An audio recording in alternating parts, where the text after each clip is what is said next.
Good morning. It's Vijay here. Today is Monday morning, 19th of January 2026. Welcome to yet another episode of Pre-Market Commentary.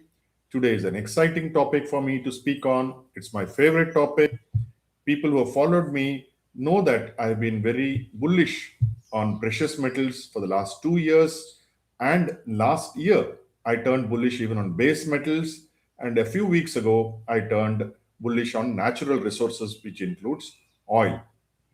Now, if you look at what are the commodities, which basically, if you try to define what commodities, you've got energy, which is oil and gas, and you've got base metals, which are copper, zinc, aluminium, and steel, and you've got bullion. Bullion is gold and silver, and then you've got agricultural commodities like wheat, rice, orange juice, and so on and so forth.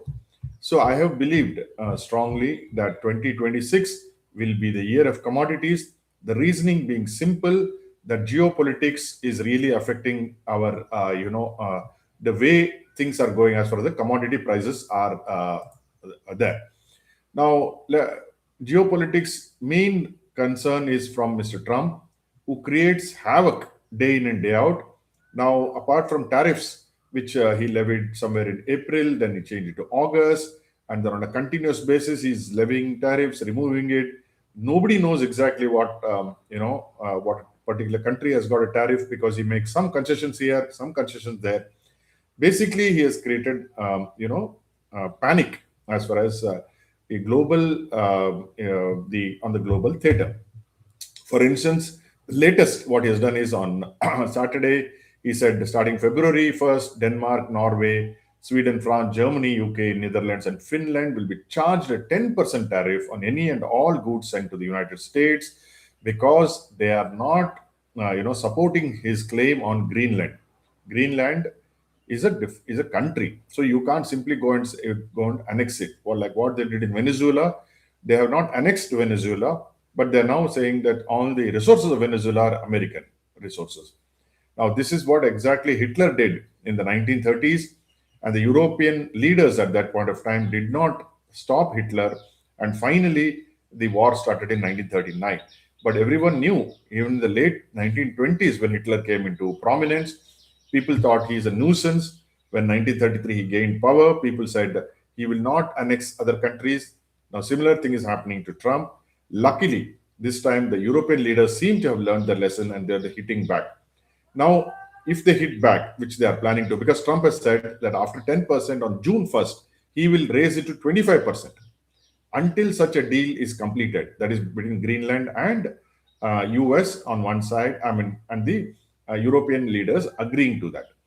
Now, this week is the Davos summit, and then you have Trump going with the biggest delegation ever. So be ready for he will create some more panic there or some more chaos there. In such a cases, commodities are the place to go. There is another news item which came yesterday, which said Syrian forces have seized major oil and gas fields in eastern Syria. So that will again add to the chaos and confusion.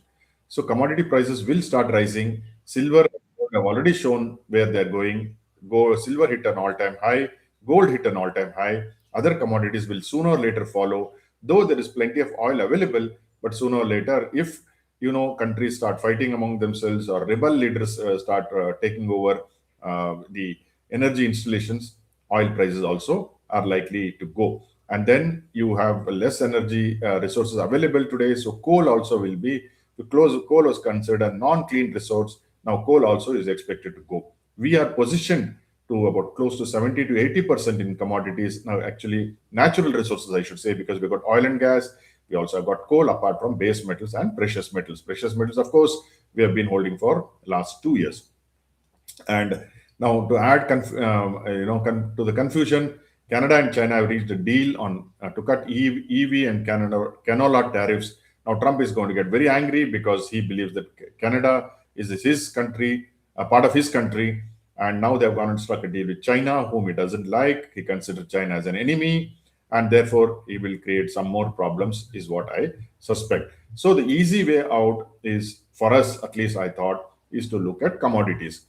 So today, as we go into the trading day, Three big companies came with results: HDFC Bank, ICICI Bank, and Reliance.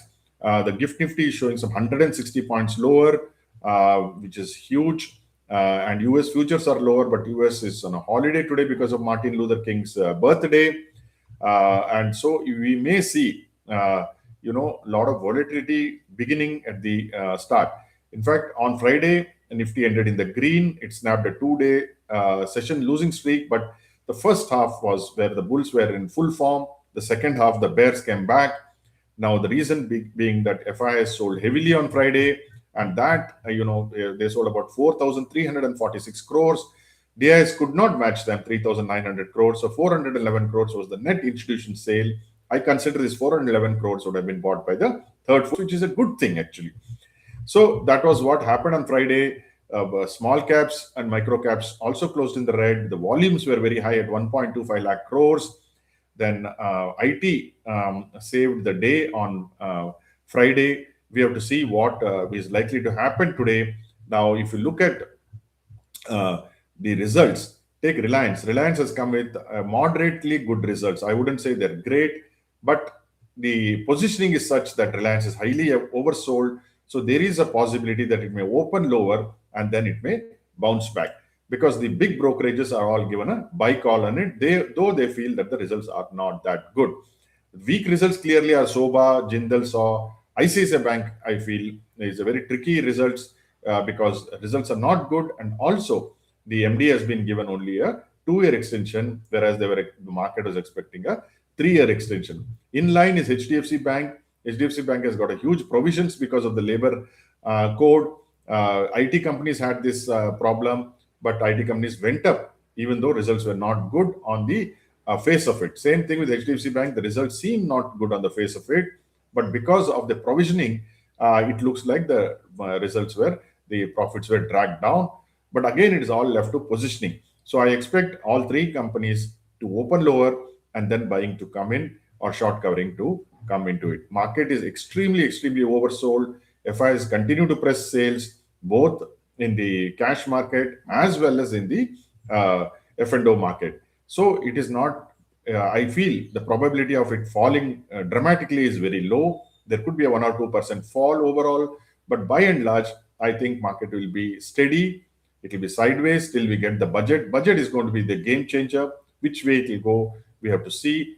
For the short term, at least, I expect it to go up because I don't think anything bad will come in the budget. But I'm very cautious after February end. Somewhere in March, I will be very, very cautious, because all these geopolitics and increase in commodity stocks will mean inflation will rear its head again, and inflation will mean the results, corporate results will not be great in the next quarter. This quarter results should be good, I feel, or at least steady. They won't be a disaster. Monday is a time when we talk about my free trades. Today I'm not doing today, and tomorrow I'm not available. But whatever you do today, I hope it is successful. Thank you for joining me.